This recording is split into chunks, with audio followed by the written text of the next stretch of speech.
So I wanted to give another update for my mom and regarding her stroke and the progress that she's making. And I would love to have a video. I really wanted to do it that I showed all the wonderful progress that she's making and so forth, and to try to encourage, you who might be going through something similar, or if you know a loved one who is going through the same thing.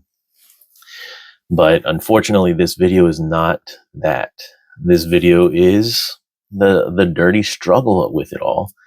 And so the first thing that I want to explain is what happened, because a lot of times people don't quite understand what a stroke is and what causes it and so forth. And so the first thing is, you know, strokes are not always caused by somebody's poor health choices. Okay, some people will go ahead and they've complained about my mom, saying that what, hey, she is reaping what she has sown. She's having to deal with what she did herself, and that's not always the case. Some people have strokes because of kidney issues, or it's not like they ate poorly and all that stuff, didn't exercise, anything like that. And in my mom's case, she went ahead and she has atrial fibrillation, AFib, where the top part of her heart beats irregularly, and it doesn't extract all of the blood that your heart is supposed to pump all of the blood through the valves and then throughout your body. And unfortunately, in AFib, it doesn't push all the way down. And so blood can pool in a little pocket of the heart. And unfortunately, because it doesn't get extracted, it doesn't get pushed all the way through the heart, it can form clots. And then for whatever reason, it maybe, the heart pumps a little bit faster or whatever it is, those clots can become loose. And that part it goes out of the heart and it can end up in the brain. And so that's where some blood clots can form in the brain, and you can have a stroke. The other one is internal bleeding in the brain, where if you have some kind of hemorrhage in the brain, that's the other type of stroke. Unfortunately, my mom had both of them. She had two clots that had made it because she has AFib. Two clots had traveled into the brain, and the two blood clots were in the brain that caused the stroke. And I wound up finding her on the floor in the morning, and I noticed the signs of a stroke. And so I did a couple of tests that, we're all taught to check, the ability to say certain and do certain things. But I called 911. She was brought to the hospital, the emergency room. And the in the process of them removing the clots, they told me that she also had the other type of stroke, hemorrhaging of the brain. And so that's a huge, it's not a small type of stroke. It's not an acute stroke or anything. It wound up causing major issues to where she has complete neglect on the left side of her body, and she has to relearn how to talk. She has to relearn how to, the brain has to make the connections so that when she wants to move her right arm, we can do it. But she has to get her brain has to make those connections yet again. And so it's not that easy as, what, hey, just try hard, just try harder, just try harder. You're not trying hard enough. That's not the case. It's the brain. You're trying to tell it to do something, and it does not tell the arm or the leg to do it. And she struggles with everything on the left side of her centered line. It's like she doesn't know it exists. So she has to constantly make her brain realize that the left side of her body and of the room that she's in, of everything, it's her brain does not register it as existing. So she has to constantly look and train herself that, what, hey, it is there, it is existing. So that's the biggest thing right there regarding the stroke that she had. And unfortunately, it is a slow process for her to make progress. Unfortunately, she had to go ahead and be moved from the inpatient rehab at the hospital, where they were doing a great job, into a skilled nursing facility because the time had passed that, for whatever reason. And it was done in such a fast manner that I did not have a chance to look into the skilled nursing facility. I was just told that it was a good place. And I mean, I went ahead and I checked into them on day one. And then by the next day, I'm being told that she's being transferred, and that, I mean, all these different things. And suddenly because she has to leave the hospital also, because of the AFib that she has to wear what's called a life vest. And a life vest is basically a wearable portable defibrillator. So if her heart starts to pump in a certain way or beat in a certain way, a certain rhythm that is within the realm of her passing out and the brain not getting the blood and everything, it shocks it back up. And so she has to wear this around her. And she has a little device that she has to make sure that she can press to stop it from shocking if she is conscious. Because if it delivers a shock when her heart is not if it's a false alarm, it can cause even more damage. So now she only has use of the right side of her body, and she has to be able to operate this thing. So that's a challenge, but there are very few skilled nursing facilities that take patients that have a life vest, because they consider it a liability, because if somebody doesn't understand how to operate it and they're trying to help the patient, and that, it shocks them, it can shock anybody who's touching the patient as well. So it's very few that can take that. And this is one of the facilities. And unfortunately, from day one, she's been being neglected horrendously. All of her stuff. This is, I think, day 4 or 5 that she's been there, and her clothes are not unpacked. Her clothes are not washed. The only things that, I mean, her hygiene. She has not been cleaned. She wears the same clothes that she wound up coming into. She's been left in diapers for over 4 hours, dirty diapers. They're not even willing to go ahead and try to transfer her to the bathroom because she is on the larger side or size, and they're afraid to get hurt, and they don't know how to transfer her. They don't know anything like that. And so they basically have this lift that if they want to put her in a chair, they'll put her in a chair with this lift, and then they put her back in the bed.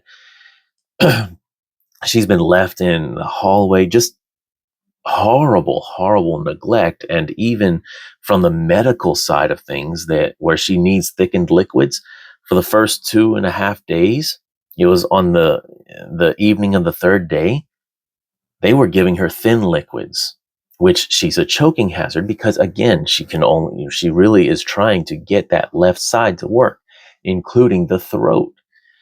And so all of this stuff is outlined in her discharge, and yet none of it is being followed. And so it's a major health hazard having her there. And the only times that I know that she can even brush her teeth is when I'm there. And I'm having to do this by myself. I don't have multiple people who are able to help me or anything. When I'm there and I go ahead and I bring her to the bathroom, or when she's in the bed and I can't bring her to the bathroom, I go ahead and bring her toothbrush and a bucket and so forth, and I have her brush her teeth, which is extremely important because with her being a choking hazard, if she gets bacteria down the wrong pipe, it opens up the door for ton, a ton more health hazards. So that's in the discharge as well. The care is just not there at all. So, and the reason I wanted to share all of this is because there's a chance that you may end up in a similar situation or somebody you care about. What do you do in this situation? And you really do need to push back and really strive to get that care. Now, I'm still in the process of trying to get that level of care, but I'm also having to try to find another place, find a new place. I'm not going to even try if this place ever gets their act together. I don't know if I can trust them. But again, the life vest situation, it's very rare that it I can find a place. And unfortunately, we are in a holiday weekend as well, so it's even worse. But one of the things that I was actually told and I need to make sure of is paper trails, because so far I've only spoken directly with the administrator, the nurses administrator, all the people and everything, and the nurses. I've only spoken directly to them. But so if there's any lot of complaints that I need to lodge, there's no paper trail. And so if you are in this situation, take this word of advice as well. Email, because that's the paper trail and that is a timestamp, all of that stuff. So I'm trying to find the places to email because I haven't been given direct phone numbers or email contact information. And it's all been, face to face situations. And of course, there is the financial aid stuff that I need to find a way to work into filling out and applying for, because she's going to need financial aid because insurance, it doesn't cover everything. So these are just some of the struggles that are there, and I don't want this to be a negative video. I want this to be despite these struggles, we still need to trust in God. We do what we can do. We walk in the wisdom that God gave us. We ask the right questions. We push for righteousness, not wickedness, and so forth. And yet, where our ability ends, we trust God to take over the rest, because his word says that his strength is made perfect in our weakness. And we are very weak people. I mean, we can't control things. I mean, we barely can control our own selves, much less other people. And so we really do need to rely completely on God while we do what we can do. We speak to the right people, we find out the right people to speak with, and we push back when wickedness, and which is neglect. Neglect is wicked. When somebody is helpless and needs help and people don't care, they'll take your money and they'll say that they're going to help you, but they don't actually provide the care and the help that they say they're going to give. That's wickedness. And so wickedness does need to be rebuked, needs to be corrected, needs to have whatever charges brought up, whatever it is. So we do that, but we also do need to trust in the Lord. And I've been doing as much as I can. I tried to learn the different therapies that she can do whenever I was or when she was in the inpatient rehab, which was good. This skilled nursing rehabilitation is, I mean, all they do is put her in this stand. They strap her to a stand and then they strap her there while she's hanging for, she told me an hour or so. Um, and then they just lower her and put her back in the chair and roll her into the hallway. That's not therapy at all. That's not building her up. That's not retraining her. And so I'm hoping that I can get chances to do the therapy with her while she's in her bed or in her room. Things like, cognitive ability, remembering things, describing things, looking to the left all the time, whatever physical therapy stuff I might be able to do. I'm not quite sure, but, different things like that. And so I do ask for your prayers, that you please do keep her and myself in prayer, because where it stands right now, I feel like she's safest being brought to the house and me helping her out. But I know that in some cases she would be safer because, she wouldn't be neglected. But at the same time, I'm not able to bathe her and I'm not able to change her diaper, things like that. So there are limitations, but you know, what are the options? The options that I can see is either bring her home, find a facility that can take the life vest and hope that it's a better facility, and or go without the life vest to a facility that will accept her and is, proven to be a decent facility. And without the life vest, there is a huge risk as well because of the AFib, because it could, her heart could give out her, at any moment, even while she's sleeping, it starts to cause issues, and then she's in a worse situation. So that's the reason for the life vest. And she can't have surgery and have a pacemaker put into her, at least not at this stage, because she's still trying to recover from from what she's already been through. And I don't even know if she would want that surgery. So in the past, she said that she didn't, but that's something that I have to look into as well. But yeah, you might be having to go through the same thing, and you might have to be doing everything by yourself. And so, just if I can hopefully encourage you, just go ahead and do what you can do and give everything to God. Don't, I don't want to push you into isolation or any mode or anything like that, but don't wait for somebody else to go ahead and do what you can do. Because if you're waiting for somebody else to help you before you go ahead and do what needs to be done, you may never get that help. You may have to go find all the paperwork yourself. You may have to go and talk to these people yourself. You may have to even, bathe or do the therapy yourself instead of waiting for somebody else to help you out. So it's not to push you into isolation mode or to tell you just put up walls and everything and don't even ask for help. No, ask for help with the people that are willing to help. Okay, because you have two types of people. You have those who are able, but they're not willing to help. And then you have those who are willing, but they're not able to help. Go for those who are willing, and whatever they can do, check into whatever they can do. Open the door for you to receive help from other people, but don't let any lack of help cause you to stop. Keep pushing forward, keep trying, doing whatever work you can do, and just keep pushing while you trust God to take over where you can't do anymore. I don't want this to be a negative video again. I'm trying to just tell you the dirty part and the dirty side of the struggle. And it's going to be a very hard struggle.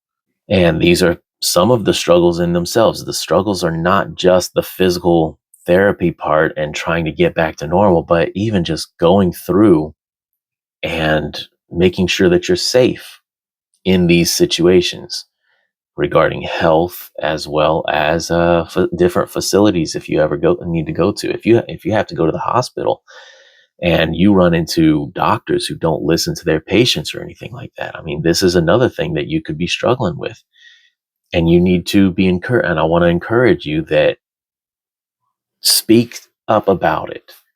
I know you're a little bit scared. I don't want to, neglect the fact that it could cause backlash, but make sure that everything, as much as you can document, make sure that you document things, because when there's a paper trail, then people know that they're going to have to be held accountable if they don't follow through. And again, trust the Lord. We do what we can do, but trust God in everything else. We can't control other people. We can't control situations, but we can do whatever we can do. And so I just continue to trust God that whatever I know that I can do, and I do it, and God is going to take care of the rest. He's going to see to it that even if I mess up, I pray every day. I'm like, Lord, if I mess up, if I don't do something exactly right, I ask that you please take hold of the situation and fix the mess up or allow the mess up to still fulfill what you have in plans. So, but I wanted to give this update, and I hope that at least it's a little bit of an encouragement, hopefully. But yeah, I just want to continue to kind of just encourage you to don't give up, even whenever it's dark like this. Okay, it's easy to go ahead and get a pep talk, but in the mud and the dirt and the danger side of things, still need to push through. Okay, I love y'all, and I'll see y'all later. Bye bye. Down, side for coordination. So getting her brain to coordinate, go into the directions it wants to. And then today we did a pop quiz where we tried to get her to go the opposite way than you're used to, right? Yep. And then the peanut butter one. You want to show her the peanut butter one? It's hard. Yeah. But with her mouth open, it should be licking backwards to get her range of motion and strength. Yeah. So that way it works on the back of the tongue. Because in the swallow study we did, the back of the tongue was kind of falling. So whenever you swallow, the back of your tongue raises and it keeps all the food and liquids inside of the mouth. So we're working on the back of the tongue, touching the palate, so that way it can control everything to stay in the mouth until she's ready to initiate, right? So that's why we're working on strength of the tongue, coordination to get our tongue to do what we want it to do. And then what do we do with our lips? Kiss the baby and smile. Kiss the baby, smile. So that's coordination of her lips and face. Yep. First day, we couldn't even do the pucker. So that's awesome. Now we're doing rotating between the pucker and the smile. So she's doing so good with that. And then what do we do with our cheeks? Wilma. What about your fingers with your cheeks? Yep.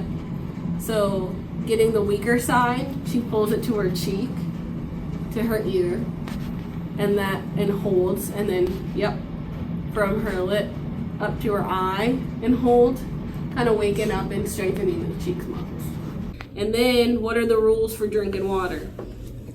One sip at a time. Put it in the back of the mouth and a little good. Before you let it swallow, you can't take another sip. And when you eat, you chew it first. And you hard swallow. Hard swallows. And then take small sips after that flush it down. Flush it down. Good. What do we have to do before we eat and drink? Without praying. Correct.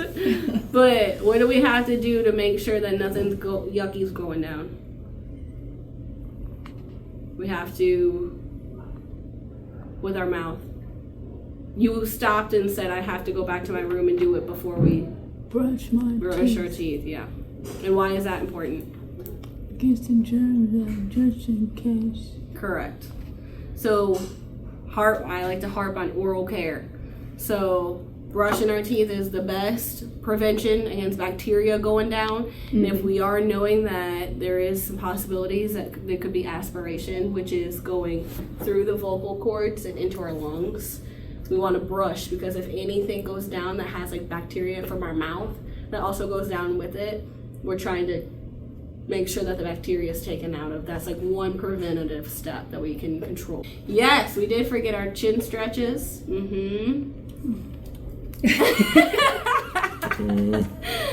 So she's lifting her chin to the ceiling because your tongue actually goes all the way back. So our tongue muscles actually can be controlled with our jaws. Good job. And then what about car? Car.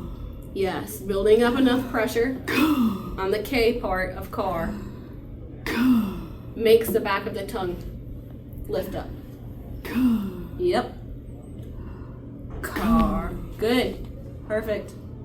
For God, definitely. All right, look right. Never give up. Keep on going. Keep on going. Keep on going. And then go ahead and push up against this one. See, there you go. You see, you moved it. And you're pushing even more, so that's good. All right. And you're gonna...